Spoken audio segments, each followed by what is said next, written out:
I'm not sure that it's necessarily peculiar to California.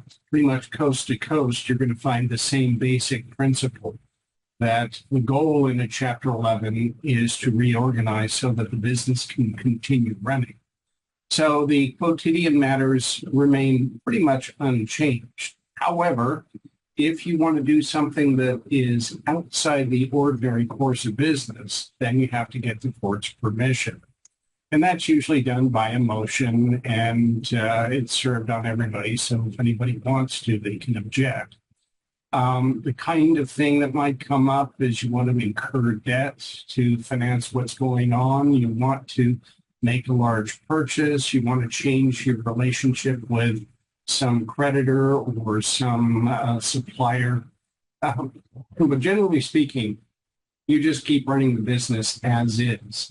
And all of this folds into the bigger issue, and that's what's commonly termed the exit strategy. So whenever somebody calls me up and says, my business is having difficulty, I've heard that Chapter 11 is a way to reorganize. Well, I'll tell the person, yes, it is a way to reorganize, and it's a great, very powerful tool.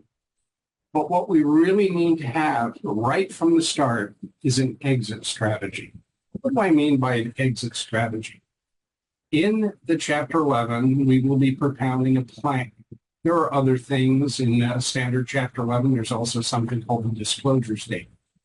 The goal here is to put debts into various classes according to the type of debt and service them and come up with a plan that's manageable. Now, how is that plan going to be manageable? Well, sometimes the plan is funded by perhaps some liquidation of assets, but the big picture is it's going to be funded typically by future income, future revenue. So the obvious question that I'll ask is, all right, you've been unable to service the debt satisfactorily thus far. What's changed that's going to give you an exit strategy?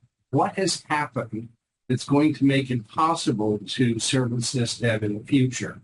Because if nothing has changed, then Chapter 11 might not do the trick. Now, how does this affect the day-to-day operation of the business? Well, if it's future revenue that's going to be funding the plan, we need the business to keep operating on a standard day-to-day basis. Because without that, we're going to have real problems coming up with an exit strategy. So the exit strategy might involve getting some loans. That's a little bit tricky because when you take out a loan, the future payments are coming out of the bankruptcy estate, out of the estate that would have been used to pay creditors through the plan. That's why, of course, we have to get the judge's permission.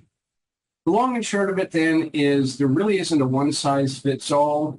For some businesses, that day-to-day operation may be, well, they sell a piece of real estate once every 2 weeks. Well, is that day-to-day? There's a lot of activity in trying to get the real estate contracts in the first place.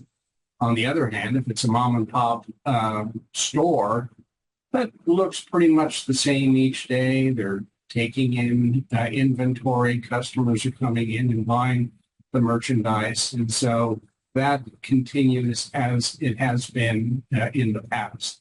There may be some businesses that are particularly unusual where there isn't a standard day-to-day sort of operation.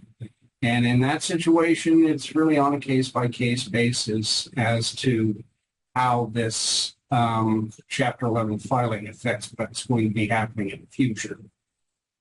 Ultimately, though, I come back to that exit strategy. That is the key thing. So if you are considering doing a Chapter 11 for your business, think about what you will do as an exit strategy to fund the Chapter 11 plan, whether it's a partial liquidation or you're going to change your marketing and you're going to be able to get more revenue to take care of the plan.